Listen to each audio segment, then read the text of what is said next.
All right, all right. Hey, everybody, you'll get access to my screen in 1 second, and then we'll get this party started. So, welcome everyone to Scaling Without the Chaos and how top teams streamline operations to close more deals. My name is Ricardo Bueno. I'm a brand ambassador here at Paperless Pipeline. And so, a quick question to kick us off and make sure that everything's working properly. But if you're watching this recording, if you're watching this and it's a recorded version, hit us with your questions. But how many of you have ever felt like your business was running you instead of the other way around? If you're answering yes or nodding your head up and down, then you're in the right place. You're listening to the right content. So I'm excited to kick things off. For those of you that don't know me, quick introduction. My name is Ricardo Bueno. I've been in the real estate industry for over 12 years. And damn, that sounds crazy to say, but time flies as we get older, Barry. Yeah. If you're working with brokers, I've been working with brokers, teams, and technologists for really over a decade. I've seen a lot of companies come and go, but the ones that last are the ones that solve real problems. And so that's why I'm thrilled to partner with Paperless Pipeline and kick things off with today's session. My guest, who I'd love to introduce you to, joining me today is Barry Jenkins. Barry, you've been in this industry, what? How long? 27 years. I started when I was 18, dude. So So you talk you've about seen time you've flying. seen more than a few real estate cycles, I want to say. Oh man, like offers when I first started, they used the pink, yellow, and white copy, put them in an envelope and drop it off at the agent's house. So Oh yeah, my been God. at it a minute. A That's minute. Or two. awesome. Yeah. I can't say enough good things about Barry, but Barry's a nationally recognized team leader, which is why he's here today. He's a realtor in residence at Ylopo. You might recognize him over there. And he's the author of a book called Too Nice for Sales. Barry, what's the domain for that? I'll put it in the chat and send it in the replay. But you have a website for it? Too nice for sales.com and too nice for leadership will should be in the editor's hands in the next 30 days or so. So Look at you. the That's next one's amazing. coming. Yeah, it's exciting. He's known for running one of the most efficient teams in the business, and most importantly, he's here to share mistakes and lessons so that you don't have to learn them the hard way. I think a lot of the ways we can accelerate our success, it's how I accelerated my career early in the beginning, is I wanted to learn from people that have been there and done that, before me, right? If you're an agent, brand new agent, seasoned agent, you want to scale up, one of the best ways to learn is to learn from the experiences, successes, and trials and tribulations of others. So, Barry, welcome. Awesome to have you today. Yeah, yeah, great to be here. And I love, about that analogy of running your business versus it running you. I call it the tyranny of the urgent. And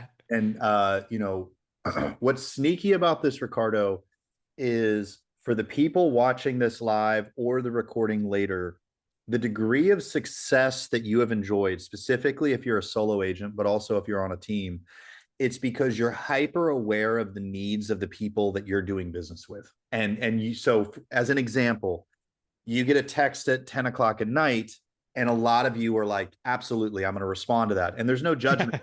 I'm one of them. And then so you enjoyed the revenue into your business because you're always aware. Hmm. And the problem with that is you also wake up in the morning and literally you're just looking for who emailed me, who texted me, calling me. And so whoever is asking for my time is who I focus on. And what I'm excited about with this session with you, Ricardo, is there is another way that you don't have to necessarily change who you are. Hmm. There's things that you can do, like leveraging a system like Paperless Pipeline to have more consistency in your business so that you can focus on income producing activities without working 60 hours a week and make more money and Instead of the constant state of reactionary stress. exactly Mhm. 100%. That's awesome. So we have, for those of you that are on live with us, a couple of quick housekeeping items, and then we'll jump right in. But yes, this webinar is being recorded. If you're watching this afterwards, you're watching the recording. We're going to send a recording to you automatically once the webinar wraps up. If you have any questions, please use the Zoom questions chat panel. Myself and Lauren, who's amazing on our team, will get to your questions both during and after the webinar. And then stay tuned to the very end. We have some special webinar offers just for you. So let's get to it. What are we going to cover in the next 45 minutes? So here's really our roadmap. We're going to dig into the scaling problem. Everyone is experiencing a scaling problem, even if you're a solo agent. I talked to an agent the other day who's we are supposed to have lunch. He canceled. He's stressed. He's frazzled. I could hear it in his voice. It's because he's juggling 13 transactions and is fumbling just about all of them. So scaling problem isn't just for big teams. It's also for those solo agents. So don't think this isn't for you. We're going to unpack Barry's framework for building operations that don't implode. I think that's one of the important parts. How do I grow this? How do I scale this? Making sure that I'm not running into any bottlenecks and so that it's scaling, but without the chaos. And then we're going to talk about obviously how transaction management really is the backbone of growth. And then we'll wrap with a few practical tips that you can implement right away. If you know Barry, get to know Barry, you'll realize that he's full of analogies and nuggets of wisdom.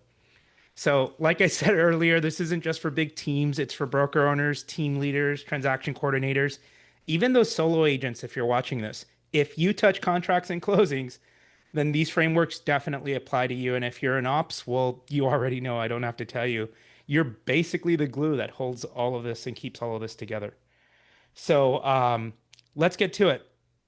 I think here's the reality, and Barry, I'll kick it to you. But as teams grow, problems really start to multiply. I have a couple of big teams here. Who is it? Jeffrey McGonigal, who Barry, you know very well. Yeah, But absolutely. as teams grow, problems start to multiply. You miss deadlines, you lost files, overworked staff. The client experience can slowly or quickly sort of slide downhill. So, the question I would ask, does any of this sound familiar? You're all probably nodding yes. Um, but Barry, what would you say here? Yeah, go back. You've lived this firsthand, basically. Yeah, go back. So this slide, we could reframe this slide to death by 1,000 paper cuts. That's awesome. You're Yeah. not wrong. No, I know, because that's literally what's happening here.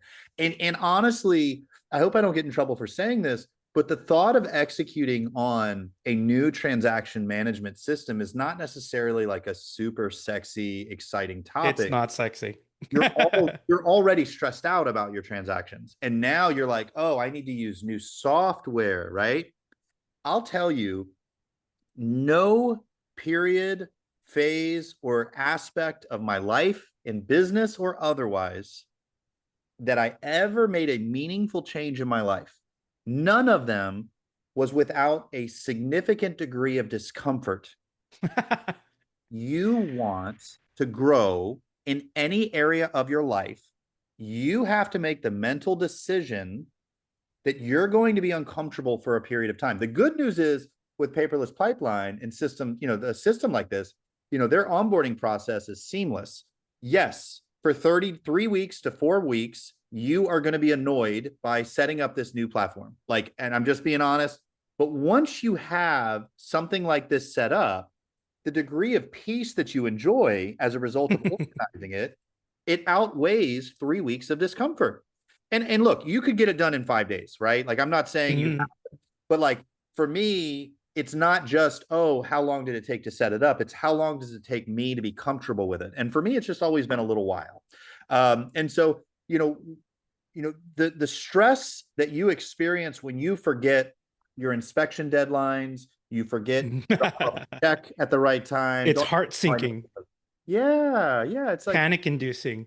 and that moment of stress, it does take you away mentally and emotionally from being the gregarious, outgoing person that you need to be to sell houses. To socialize, to network, to prospect. Exactly. And if you're stressed out, you're not going to be socializing. So focusing on this, a system that allows you to scale, it's a key component of growth. And so I really want you guys to have an open mind as we go deep on this, because you really do need to have this dialed in to ensure that you're growing.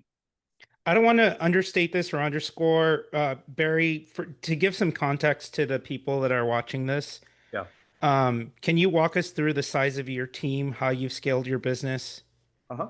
Yeah. So I have two teams. I've got a 90 agent team. I've got a 6 agent team.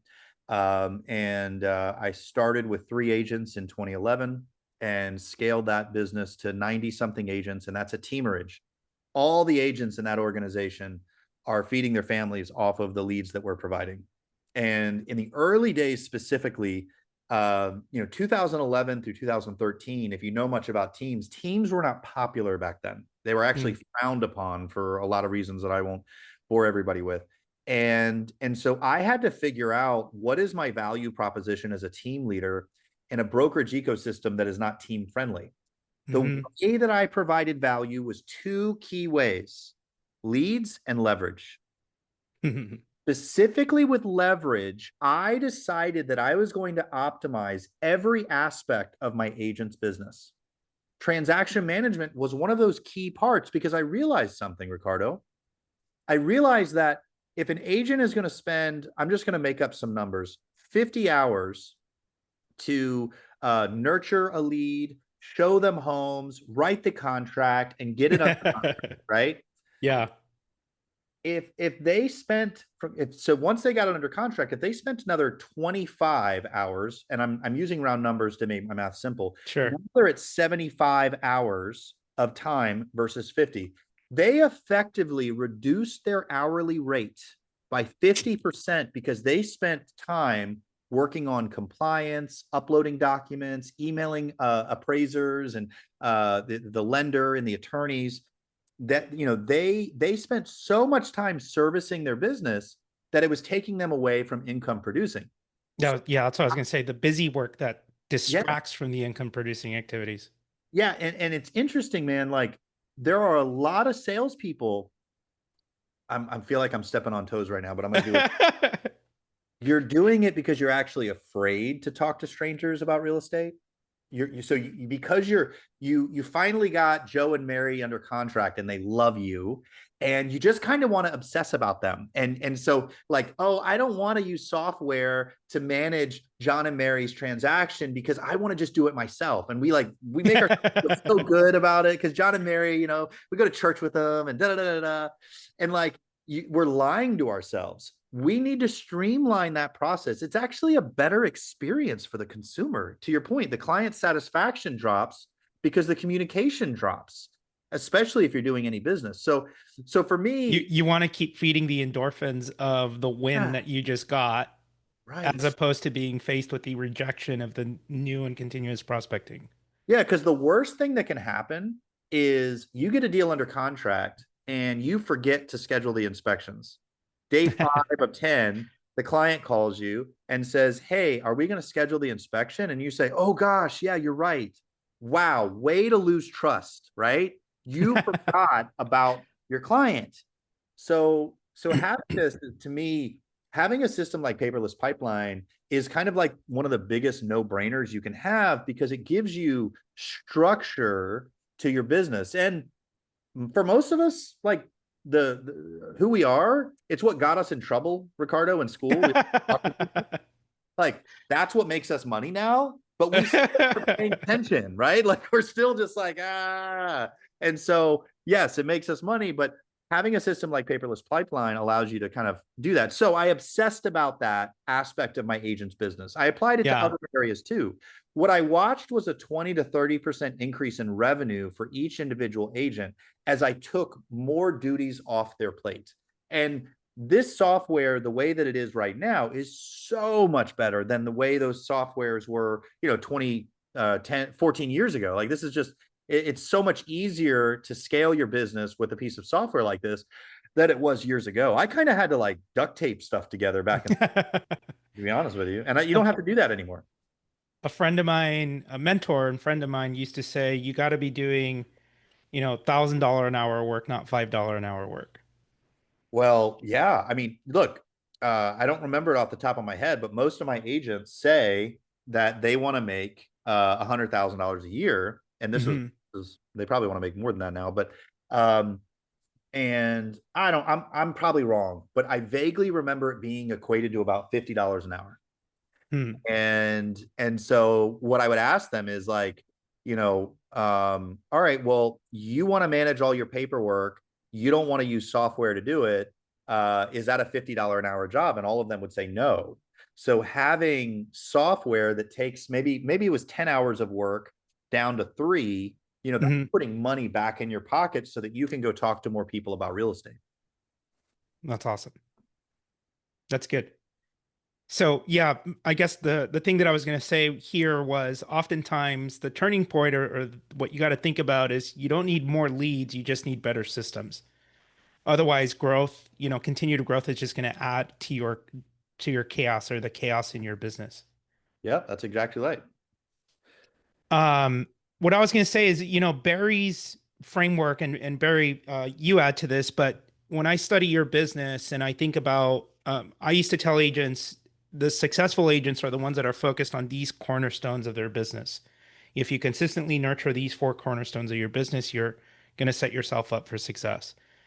For you, what I look in terms of scaling is the four pillars are define roles and responsibilities, create a repeatable process, systemize your processes, use technology that supports your people, not replaces them. I think that's an important distinction. Everyone's afraid of AI right now. Yeah. And then regularly audit and improve. Does all of this sound about right? Why don't you walk us through how you put this into practice with your team? Yeah, I mean, if I'm being candid with you guys, I was very reactionary in the early days. I didn't have this laid out for me. Um, Defining roles and responsibilities, it actually produces a significant degree of peace.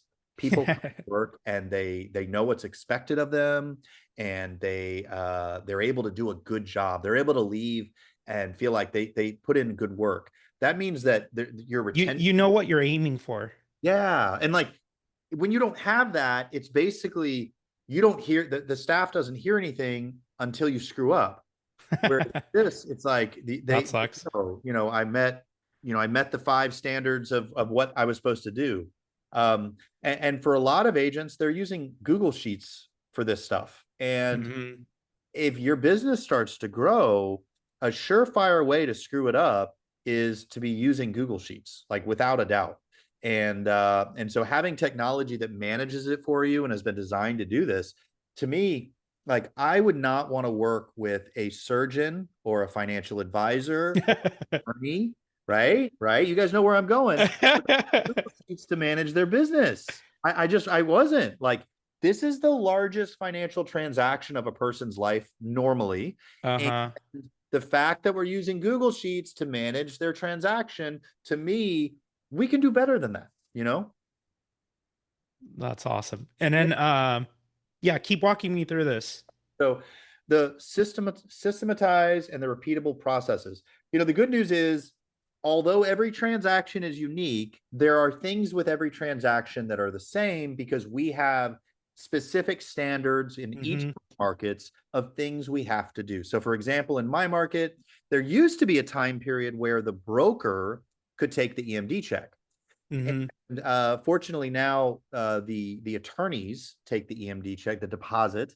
But as an example, before that change in my market, if you did not have that check in your broker's bank account within 5 business days, your broker was required to submit your name in our market to the Department of Occupational Regulation.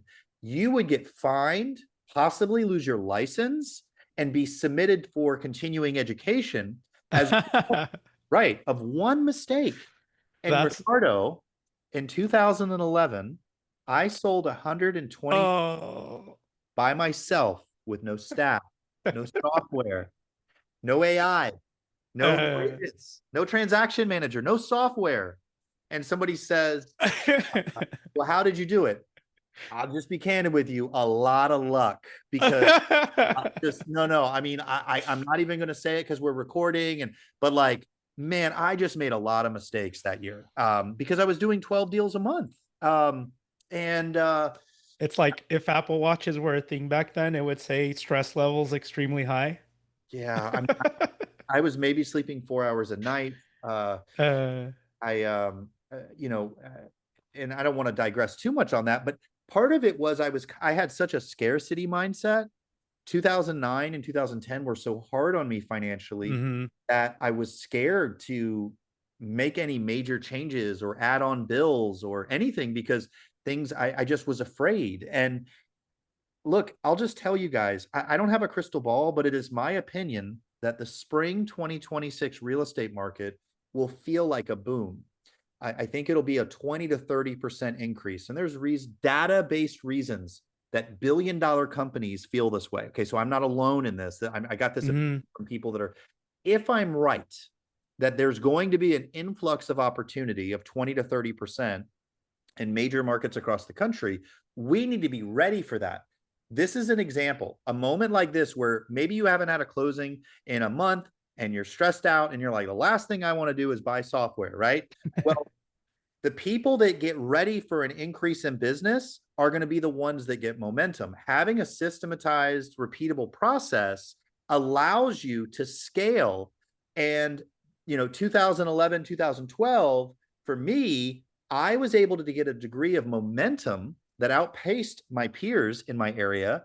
And I never looked back career wise. What happened after that year with that significant moment in real estate in our area anyway, I never looked back. So being ready for the opportunity is so important. And having a system like this that allows you to have those processes really help. And then the auditing, being able to see ways that you can become more efficient is insanely valuable. People pay consultants a lot of money for that. Yep.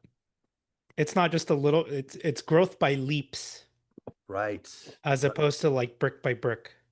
Exactly. And so having, reviewing bottlenecks, for example, Hmm. you know what my unofficial way of auditing and improving was? I'm actually say it out loud. Like there's a part where like, anyway, I,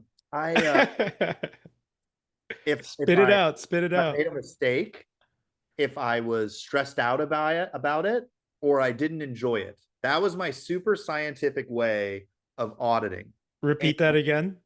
it was just if I made a mistake, Uh-huh. if I was stressed out about it or I didn't enjoy it. Very unscientific.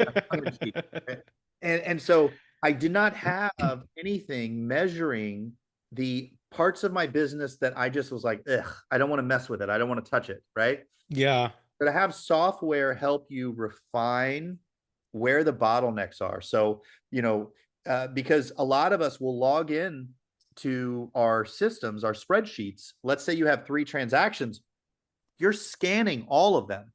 Like Hmm. it's like the people that are all day long thinking about their grocery list.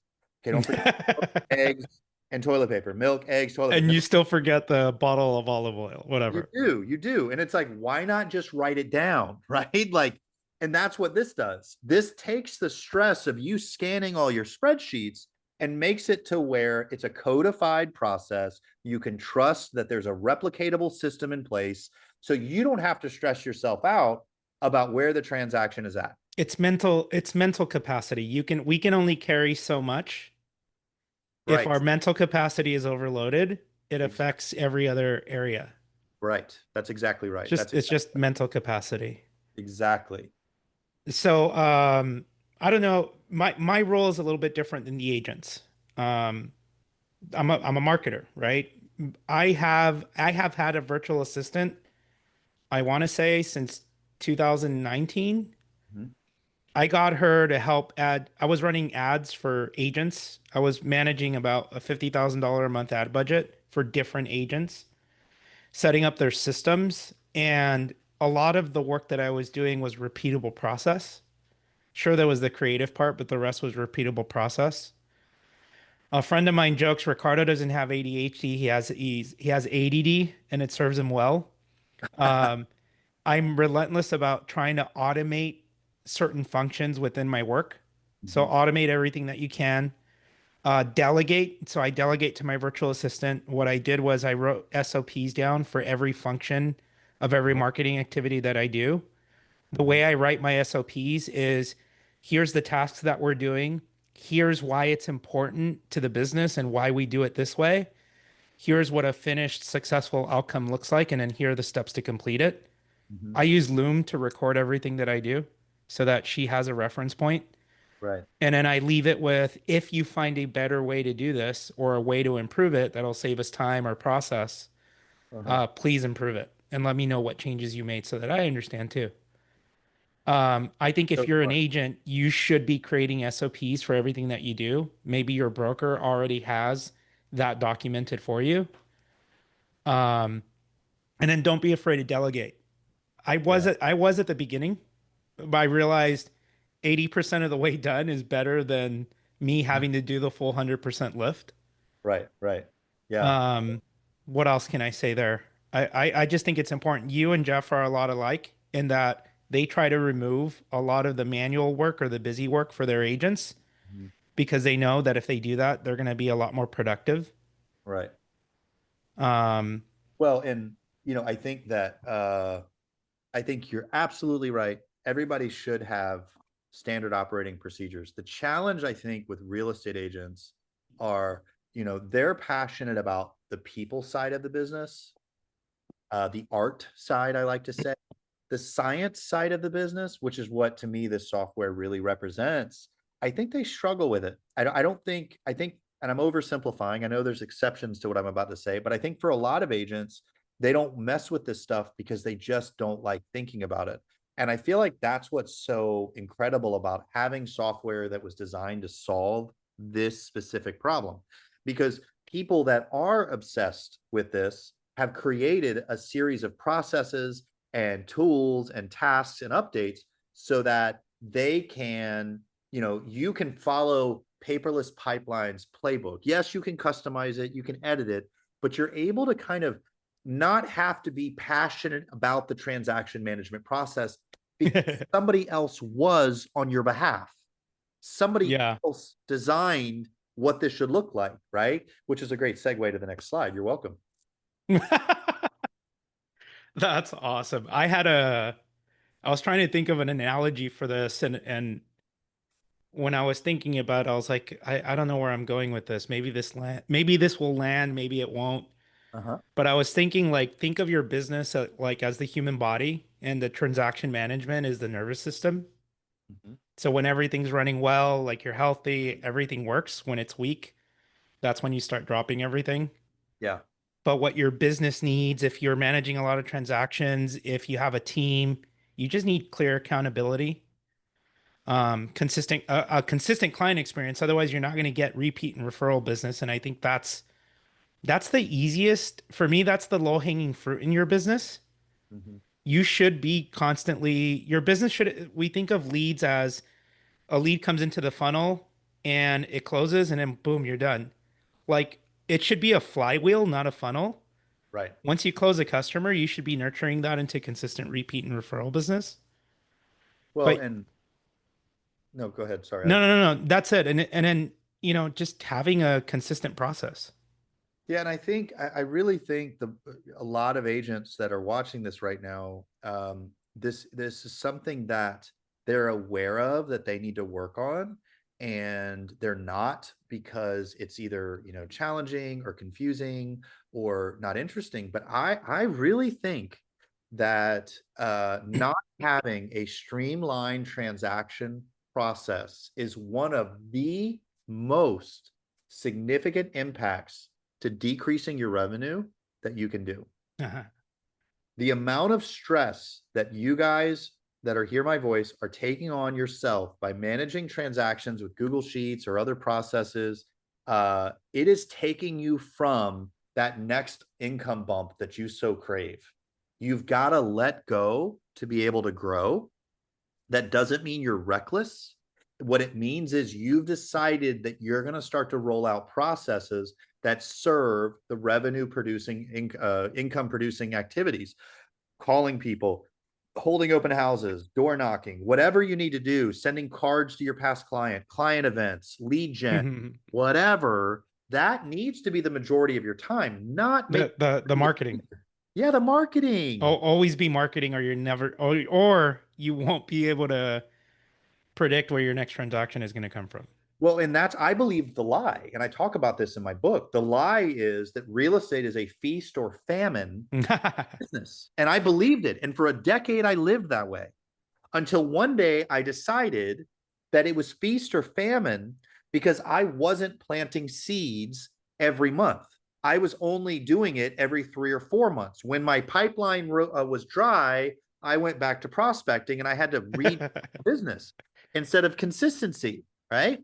And so Yeah. that's the key.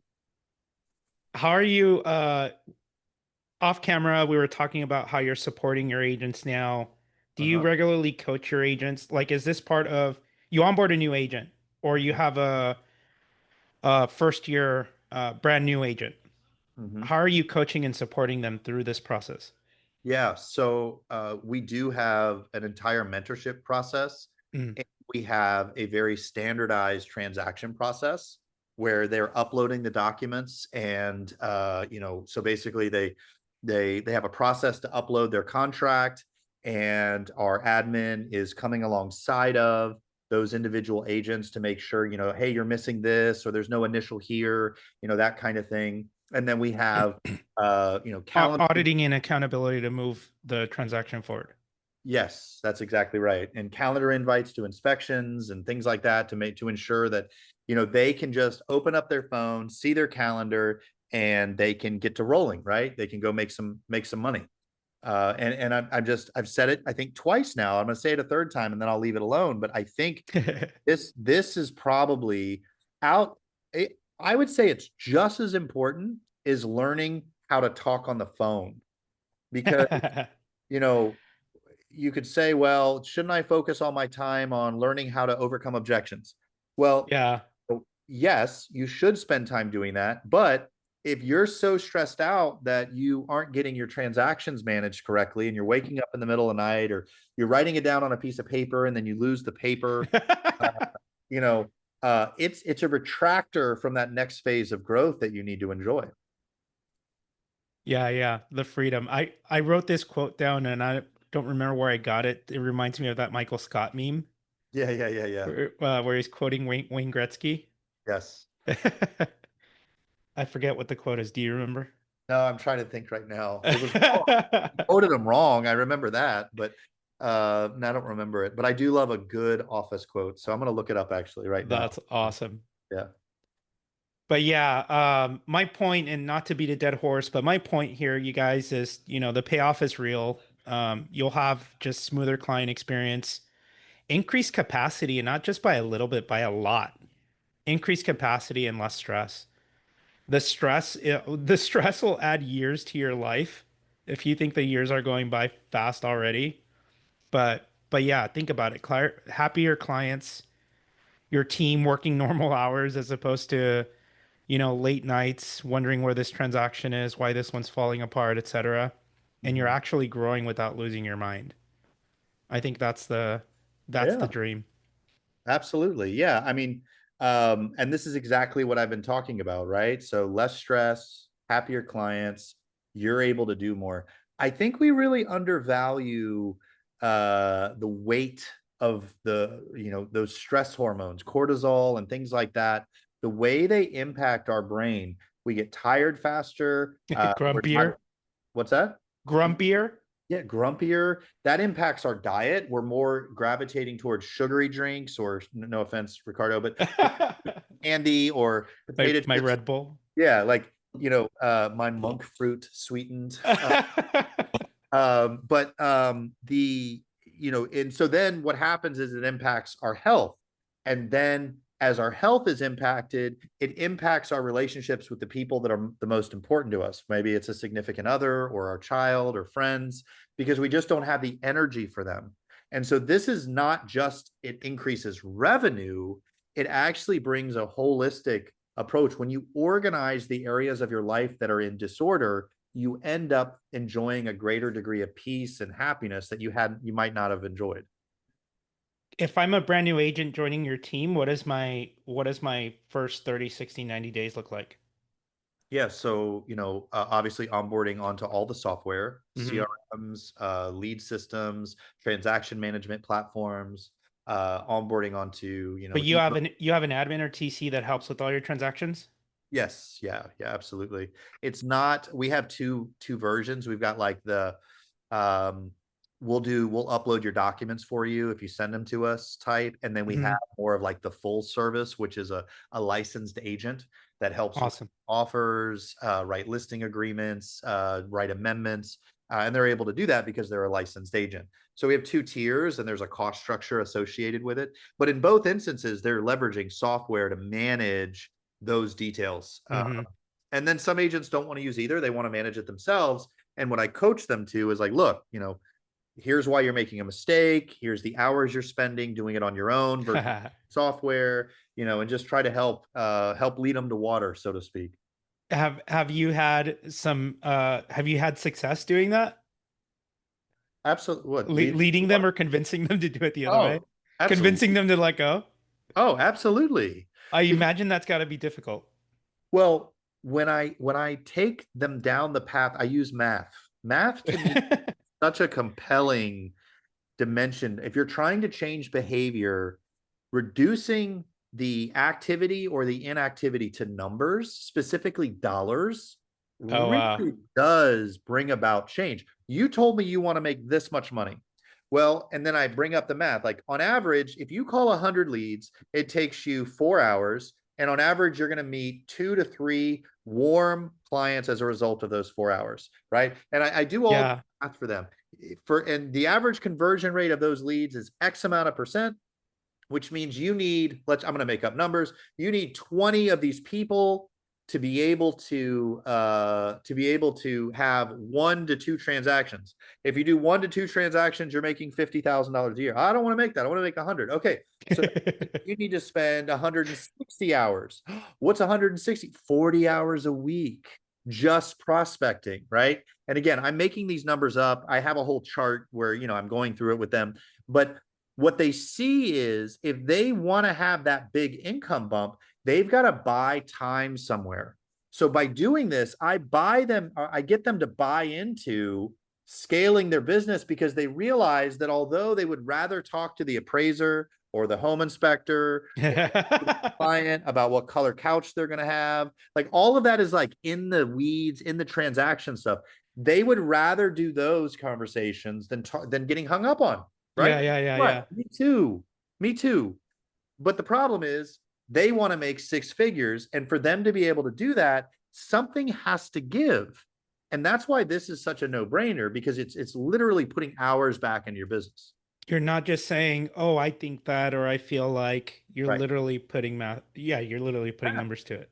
And I would tell you, That's so good. I would tell you about a fourth of those people when they see the work that's involved, they're actually asking me, what can I do to not have to work that hard? Do I just need to just set my expectations? I'm not going to make as much money. Is there a way to streamline? Like it literally walks them into them asking me, Oh, what wow. can I do to buy back some hours because I don't want to work that hard? And that's when I say, well, I'm glad you asked. And that's when I go over these types of systems. Oh, dude, that's awesome. That's Yeah. so good.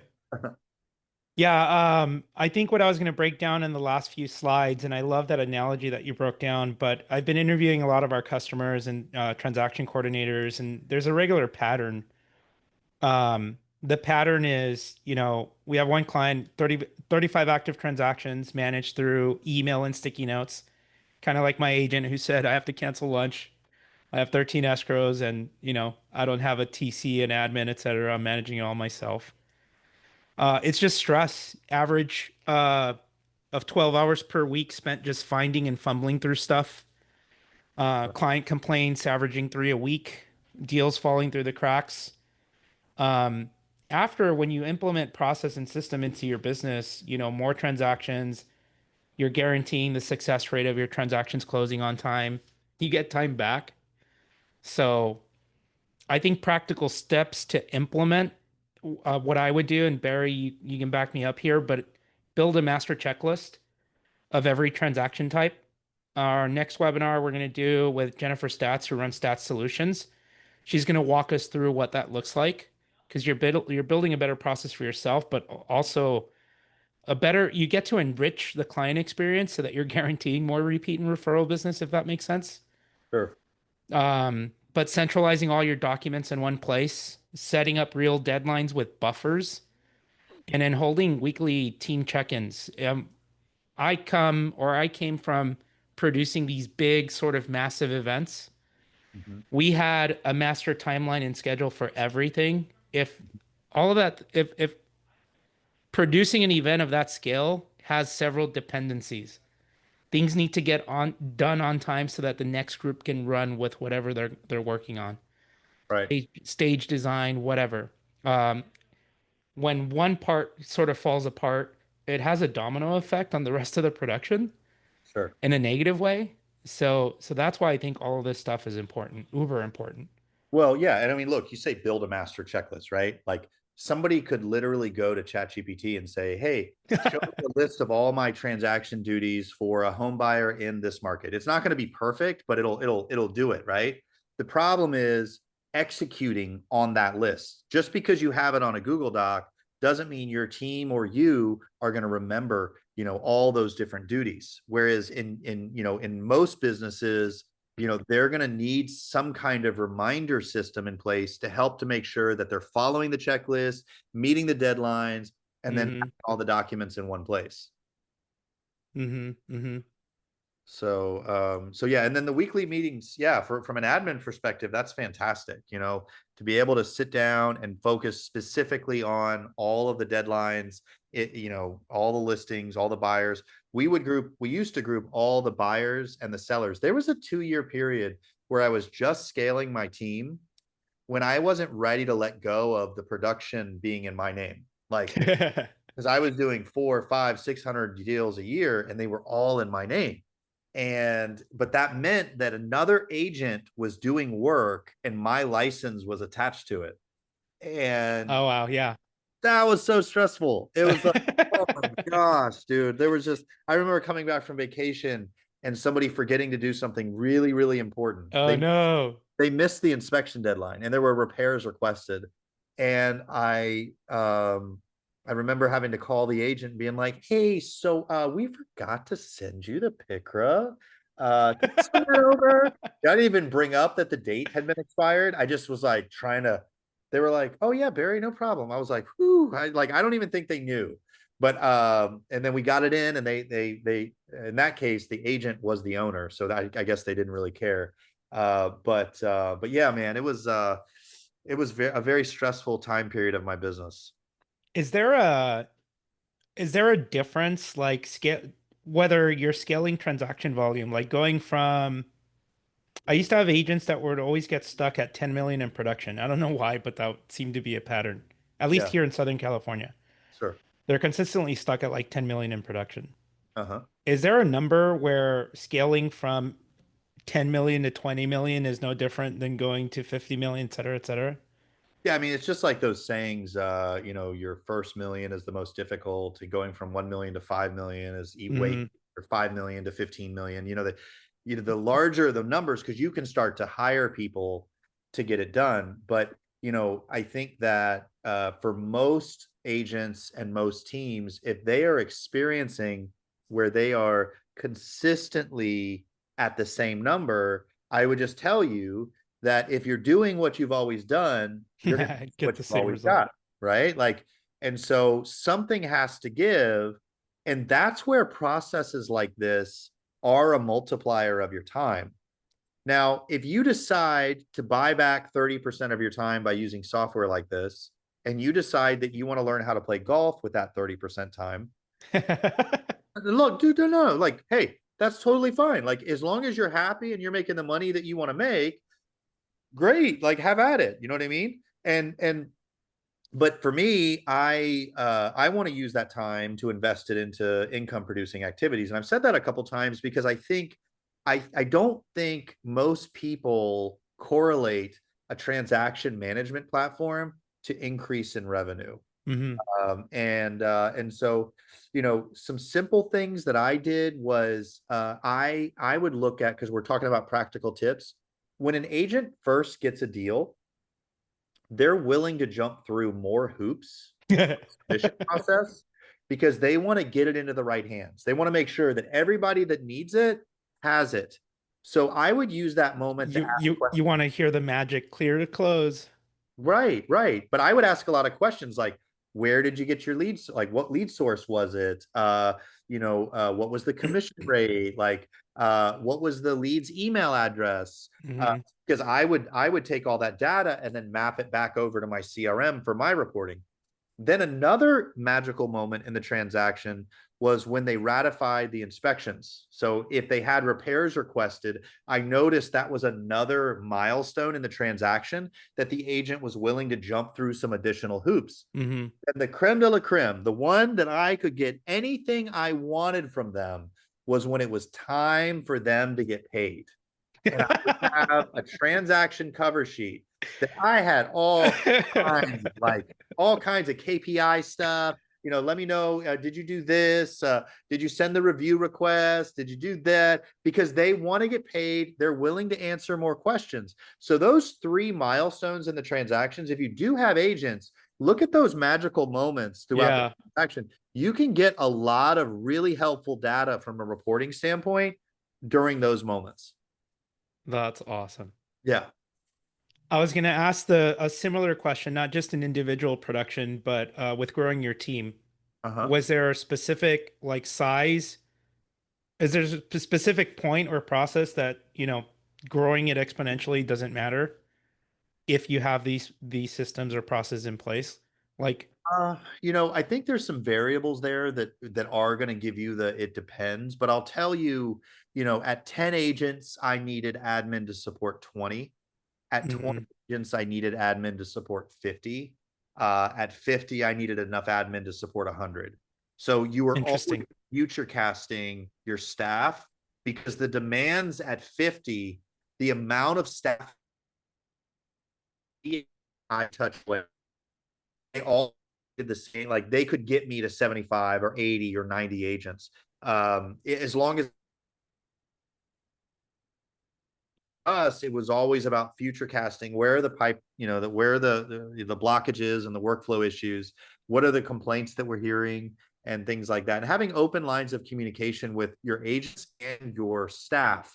A lot of them don't really want to tell you that you suck. They just want to talk you behind their back. And it's not because they're necessarily bad people. It's they don't people don't like confrontation. I did Hmm. was I had a weekly meeting where I wasn't there and I had a middle level manager there that was also an agent. So this individual was one of the agents and they would get together and they would complain about me or the brokerage and I was able to have this person not come back and say Johnny's saying like this about you. It wasn't that. It wasn't about drama. It was about, hey, this agent, one of your agents had this complaint, and I can see how it has merit. And so I created an internal accidental feedback loop with no, Oh, wow. yeah, nobody ever would get in trouble for it because then it would ruin the feedback loop.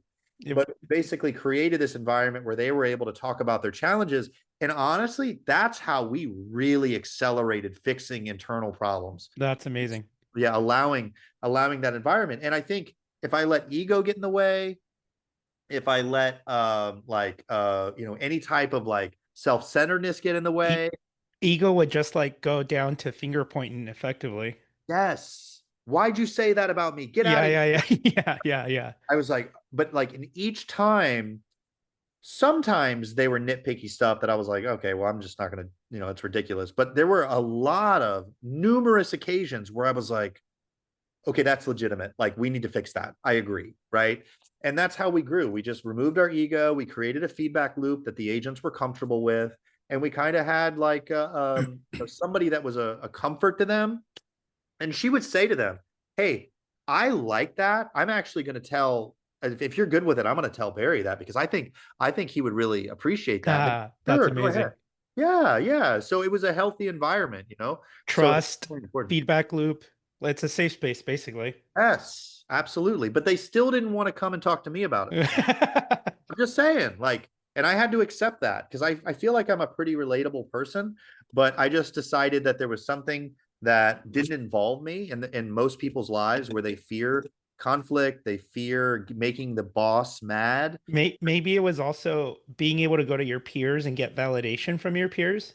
Absolutely. Yeah. validation and support that, maybe this is something that could get addressed. How do we tackle it together with Barry? Well, yeah, and this agent actually called it, the one that set it up, she called it the Peers Initiative.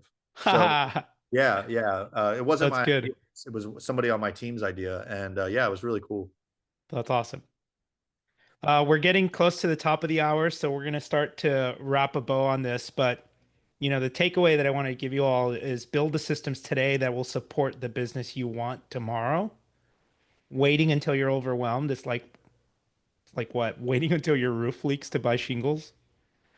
By then it's too late, so you want to start now.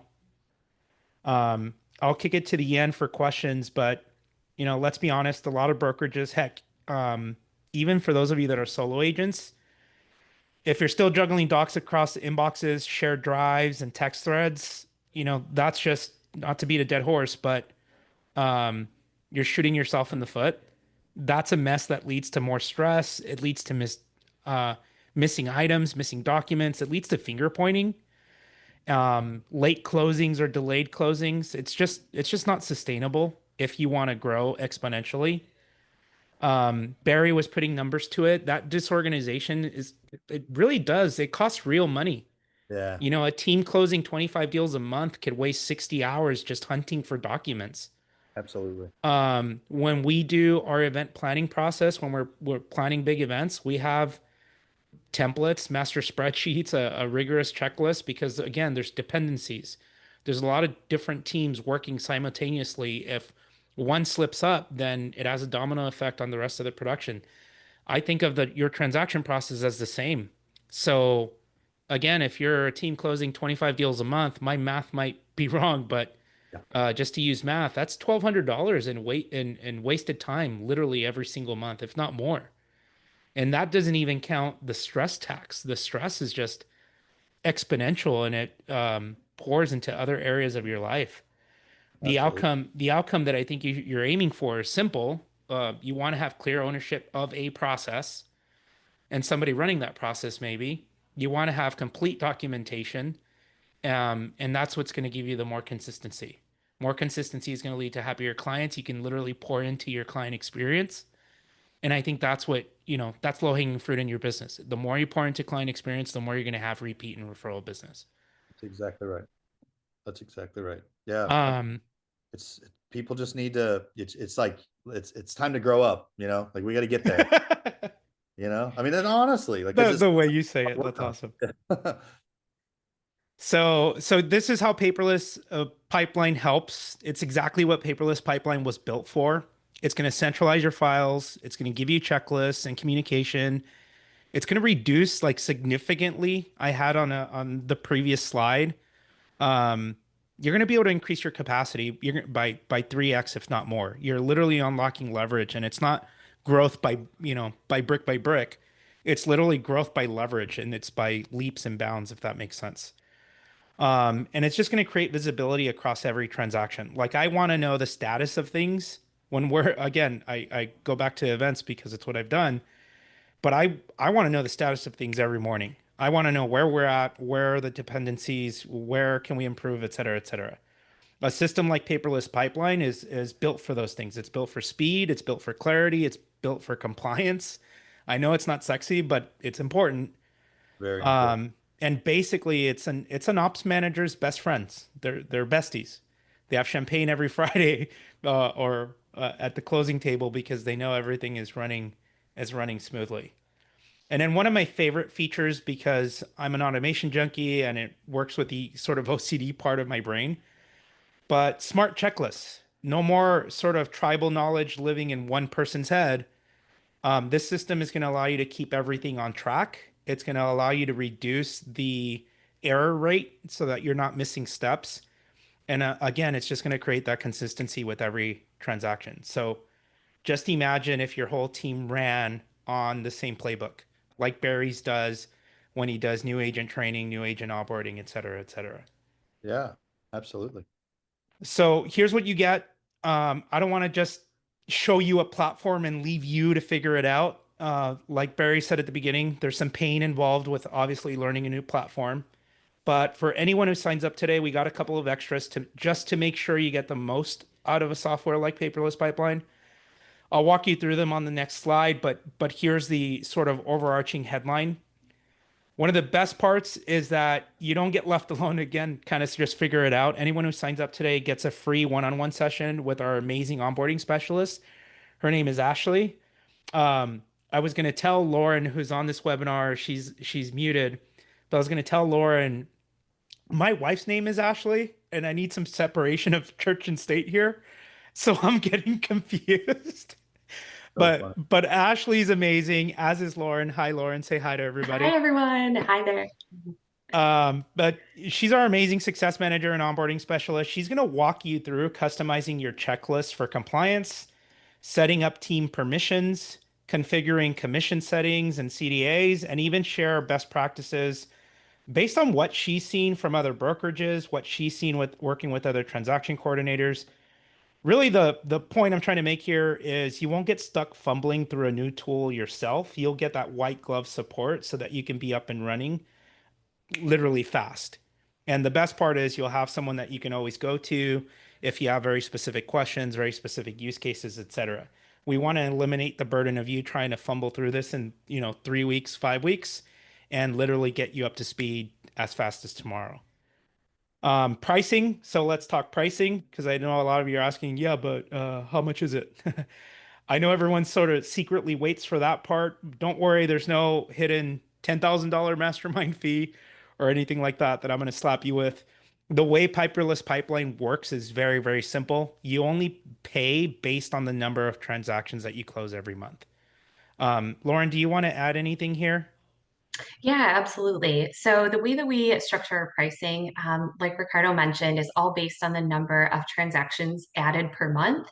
The key piece here is the number of newly created transactions.